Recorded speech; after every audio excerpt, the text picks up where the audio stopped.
do before we finish this afternoon, okay? So it'll take us a little while. The first is France, okay? And I'll set it up for you, okay? That, Yeah. well, you'll see. Okay, let's just first. How much time? 20 minutes. I'm not an expert on French health system, so I may say things which are not completely correct because my interpretation of the literature that I wrote, so everybody can feel free to correct me. Obviously, I'm based on the literature because I only spent time in French eating croissants and being Delulu. So, but I think that the main, I'll try to bring the main ideas, and if I can, I will start with where is France in the globalization. So there are 4 models which I want to show you today. Two of them we may have met. It's the U.S. model, which is the right side. Okay. Right is here or here. Right is your right It's side. here, Yeah. right? So it's U.S. is here. It's full private. Okay, full private. And for the sake of the discussion, Sweden is here. Okay. Sweden is here. It's socialist. Okay. And now there's the balance between this. Okay. There are 2 forms: part private, part government owned. And 2 of them is Israel and France. Okay? Balance. So let's say, I would say Israel is here. I will explain why. Israel is here, is private, and I would say government. And France is here also. France is private and government. Now, what's the difference between the 2? Israel and France. In France, you cannot cross. You're either private as a doctor, as workers, as providers. You're either private or government. Okay? You decide. This is path number 1. Path number 2 according to French. And this is path number 1. You can decide. In Israel, you cross all the time. So you cross, your patient cross, according to what you decide, according to what is, as a doctor or as a patient, according to what you want, what is good for you as a doctor or a patient, and this is the 4 models that I see: private, government, and in between. So a little bit about France, and we'll go to that later on. In the World Health Report of year 2000, it's number 1 in overall performance. They have free access for low-income people and those with disabilities. I want to mention 2 crises that we know in France. Number 1 was in '91, the HIV transmission blood supply. A lot of administrators went to jail because of that. And later on, as in other parts in Europe, the 96 mad-cow crisis. Now the demographics, it's a little bit about France. It's 63 million people. 65% are older. And life expectancy is 78 for men and 84 for women. About the French economy, it's a strong economy. You can see here the GDP per hour work in US dollar. It's similar to Germany and Switzerland. Norway is a different thing because of the oil thing. So it's part of the EU, and it's in the high part of the GDP, less than Norway and Germany, but in a good position. and the GDP is 33. I think Sweden is 39 or 8,000 US dollars per capita. The public spending on health is 79%, and private is 21%. Now here you can see where France is sitting in the other, among other OECD countries in health spending. So you can see here if the United States is now 17, 16, 70% of their GDP is on health, and Turkey is 5.1, France is in a high position, is 11%, and you can see here the share between the public spending and the private spending. It's around 80% and 20% as opposed to 50-50, as you mentioned, for the US. And Israel is around 40-60, just to show you. Now, about public spending development. You can see here that France is sitting here. France is here. From 2000 to 2011. You can see that things are changing in Europe. Obviously, things are changing in Israel. You can see Austria is going high. A lot of countries, Australia is going high. And France actually is here, is stable. So there's no change in public spending in France. If you want to look at Israel, Israel is going down, here it's going down. So public spending is going down and private spending is going up, as opposed to other OECD. And France is pretty much stable in my interpretation.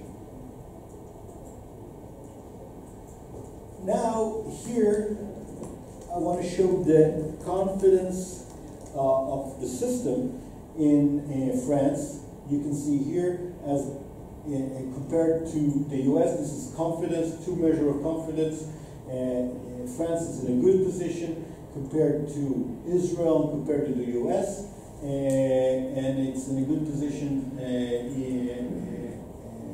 not as good as in the UK and the Netherlands. Now, the physician salaries in France is also close to the OECD mean. It's around here, compared to United States. It's not here. It's probably somewhere over there. All right. So if you look at the salaries of doctors in France, the mean is around $125,000 per year as a mean. It goes from $250,000 to less than $100,000. Okay, so it's much lower than in the United States. If you look at the number of doctors training per year, you can see also here is the change from 2000 to 2040. So it's a little gradual increase in France as opposed to other countries such as United Kingdom and Germany. And as you see here, so it's the rise, the increasing number of physicians is rather small. And here you can see the number of physicians, the variability number of physicians in the whole country. So whether there's a lot of physicians in Paris and small number of physicians in other places. So you can see that the number of physicians is relatively constant within the country. So there's no big gap as in other countries as we should. Now, a little bit about the major health problem in France. The major health problem in France, everybody who was in France knows that the major health problem is smoking. A lot of head and neck cancer, larynx cancer, lung cancer. So the higher rate of cancer is from smoking. The higher rate of death is from cancer. There's a high rate of suicide also. And as I said, leading cause of death is cancer. And relatively high rate of alcohol, but not as high as Ireland or Denmark or former Soviet Union. And they were known to be relatively living healthy diet, but now there's increase in obesity. And what about the life expectancy? Life expectancy in France is relatively good. Actually, for women is the number 2 after Japan. Men is a little less, but it's in a good condition. And smoking is not that high. It's relative to the mean of the OECD, not as high as Greece and Bulgaria. Now, how does the French system is organizing? It started to reform after the Second World War. Obviously, the background of France is the French Revolution, and the representation of the rights of the labor and the underpaid. So there's a strong tradition of social government and social environment. There is a significant system of social solidarity and social security benefits for uninsured, for unemployed, for maternity, disabilities, people who retired, chronic diseases, and those who below poverty. So the finance coverage is from taxes. So there's a health tax. Part of the taxes of the whole population is taking to cover health insurance, and this tax is used for health insurance. Now, the health insurance is arranged in sickness insurance funds. They're the largest. The sickness insurance funds are based on occupational class and on place of residency. They are non-profit organization, and the largest sick fund covers 80% of the population. And there's the smaller one is 9%. This is the farmers' sickness fund, and there are smallest sickness funds. Now, there are differences in benefits between different sickness forms, and they're all regulated by the government. So this is something which is very similar to the Israeli health system, in which everybody is taxed for health, and then the tax is differential between different citizens according to the salary they make, and that covers the basket of health products that the population, that the citizen are using. What about private insurance? Now, the universal coverage does not guarantee universal access to necessary service. So, as in Sweden, there is problems with the sickness funds and the global insurance because there is variability in the population. 90% of the population, therefore, has supplementary coverage. Supplementary coverage usually is purchased by the employees. So there's a basic insurance, and on top of that you can add, and this is add from the employee. Most of the population is covered by that. Again, very similar to what happens in Israel. 25% of the doctors do not adhere to national fee schedule. What that means is that in this model that I told you before, there are private doctors, 25%, government paid doctors, 75%. If you're a government paid doctor, you have to receive the fees that are enforced by the government, but you have privileges. If you are private doctors, you don't get you can charge more than here, but you don't get these privileges. And then the physician decides if they want to get to belong to this organization or this organization. Not as in Israel, they can go between the two.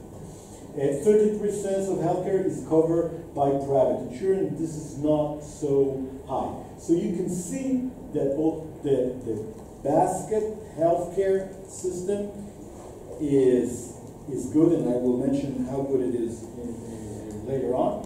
You can see that still most of the population wants by employees, etc., to cover extra above that, but still only 30% of the expenses are covered by the health insurance. So the health insurance make a lot of money here. Yes.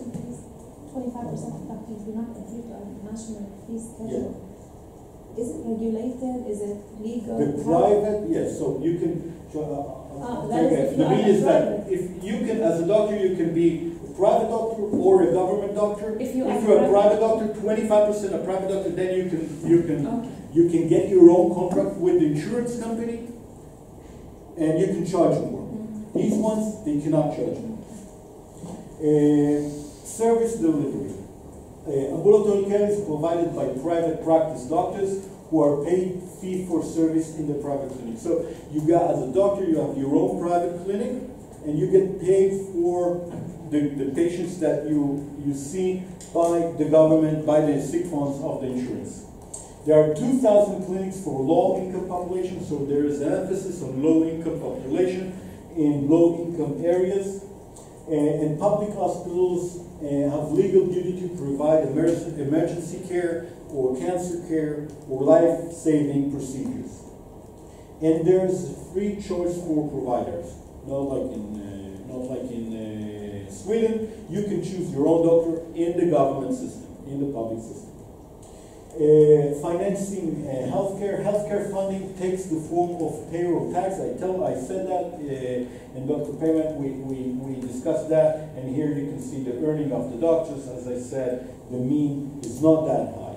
Israel is much higher than that, correct? You can see here, just on the same scale, this is France. Physician routine office visit, $30 US, $176 per visit. Okay, this is translation of what I told you before. Cost per hospital day, you can see again, France is here. I don't see Sweden here, but France is here. United States is one log, more than one log difference. Health spending. So how does the health spending budget is spent across the system? 35% on hospital, 22% on ambulatory care, 16% on drugs, 12% on physician, and 7% of administration. I'm not sure if that's high or not, but knowing the French system, it's probably high. Now, the effectiveness of the French system. This is I think we saw similar graph before, preventable mortality rates. Okay, preventable mortality rates is 2013, and France is in a good position compared to the mean EU. And you can see down here this former Soviet Union states. Breast cancer, another measure of how effective is the French health system is, you can see breast cancer 5-year relative survival, again around the mean of the EU.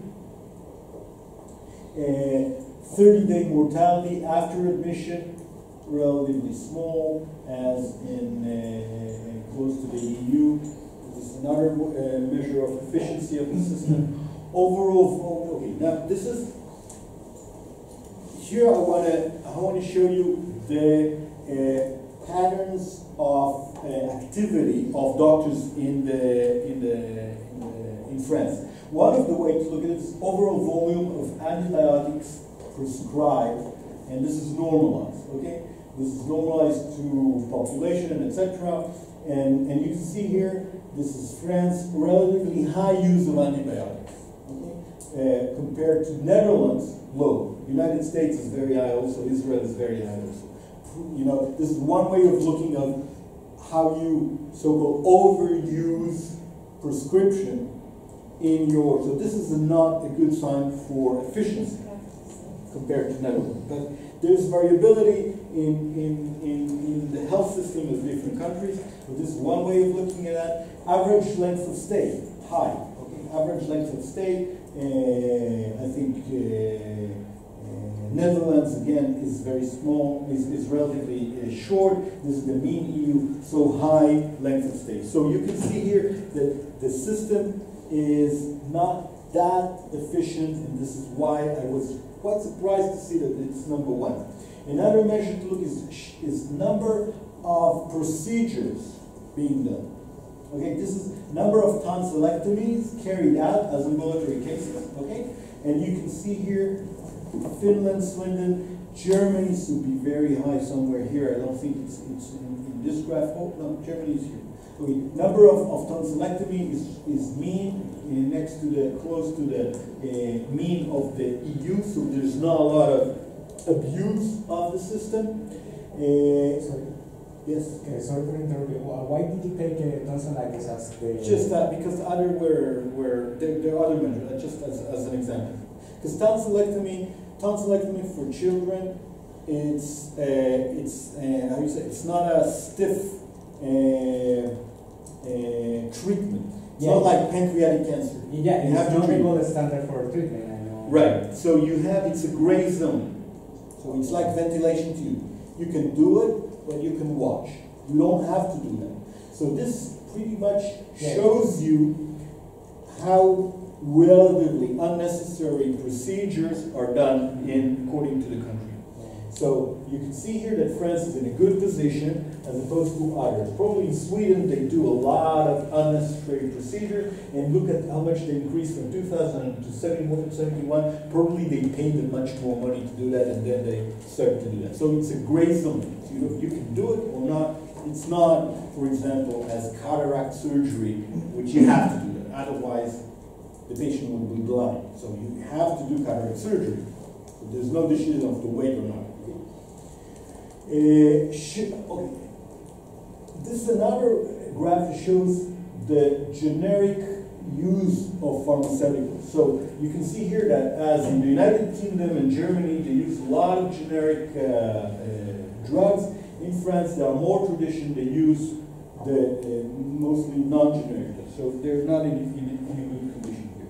So because we're dealing with France, I wanted to give a Michelin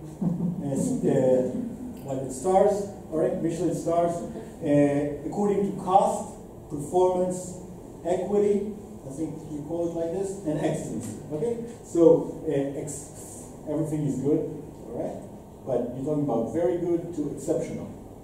So everybody's free. This is my interpretation. Nobody can give a Michelin. So for cost, from what I show you, from cost, I think France is in a good condition. It's not as 1 stars in the United States. Worst part, is the best part. Maybe Israel is the best in cost, but cost is relatively high in France. Relatively high. Effectiveness, as I show you, it's not number one, but their results are usually better than the OECD mean.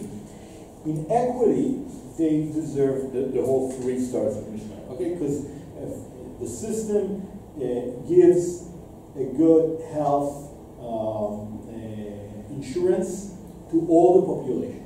All right, and this is sponsored and shared by high-income citizens to low-income society. So this is three for and for equity and for excellency. I didn't deal with that, but obviously I know from my field and from other fields that France is in a good position, close to the UK, Germany, United States, in developing new in research, in good quality of care, and they have in research, and this is I saw given 3 stars for excellence. Thank you very much. So you largely said this, but let's just try to summarize it. So why does WHO say this is the number? Why did they say 17 years ago this is the #1 country? Because when you look at the health system you have a spectrum. You have a spectrum from low to high. So, like in the United States, this is very, very high, but there's a big chunk of the population that are here. So they get punished. They get low grades. France is not a perfect system, but because they provide good health care to the whole spectrum of population, and they have relatively good number of physicians in different areas, and they have developed programs to serve the underserved in these 2020 strategy. So they're overall they're here. There's not that differences in health system, so they get their grade. Yeah. Yeah, no, I was going to say it's part of the waiting, the WHO mindset, saying that they've got these 2,000 health clinics for the low SES, and that puts them above.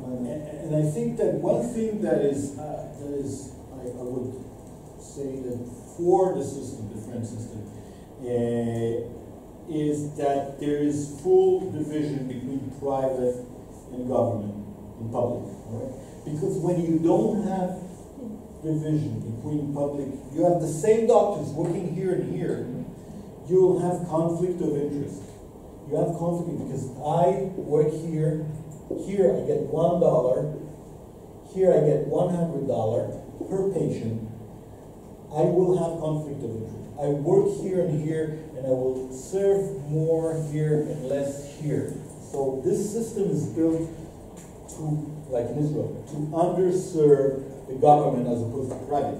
In France, you choose either you're here or here, and there's no conflict of interest because we're 100% government or 100% private. So there's no conflict with one person between two systems. Last question, and then I have a little. I have a little question. Private and governmental. When I choose to be insured in the private sector, will I have, if I need to go to services that are much more complicated, like surgeries and aesthetic medicine? Let's see, we haven't talked about that. Excellent. Do I pay the same, or? It's an excellent point which I skipped. Sorry.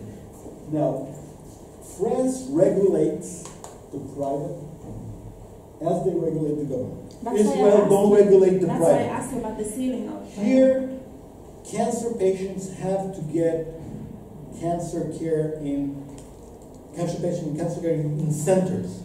You actually get a license from the government to treat cancer patients, either here or here. Okay? You'll go to here if you have private insurance, because in whatever reason you have, or you go here if you don't have private insurance, or if you have private insurance. Now in Israel, private is not regulated. You can do here whatever you want. Treat whatever you do, whatever you want. Eventually, you have to use government owned by the government is regulated. But you have to eventually use the government's services, like hospitals, like no, they have. rooms. You can use the I'm private. a surgeon in the private sector. Right. I work. I have my patients who pay me. Let's say for someone who pays $10 in governmental, he pays me $1,000 per visit. Let's say just assuming. I want to operate on him. Right. Then I have to use the governmental service? No, private. You can't use the government. Hospitals, so I can't cross in all levels. You can't cross. On all levels? You can't cross. Okay. But this gets regulated as this for quality. All right? Okay. I have another question. We got to be quick here. Okay, real quick. You said the government offers privileges or benefits for working in the governmental sector? Right. Because I don't really understand why all doctors wouldn't just work in the private sector if they can charge more money. Because money is not the only thing. Right? Government gives you academics. They give you health insurance for free, for example. There are a lot of privilege that you can get from the government. Numbers, you'll get more patients than private.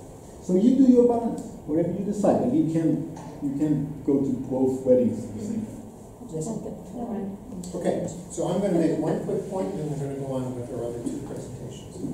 This compares the United States and friends. What's this document?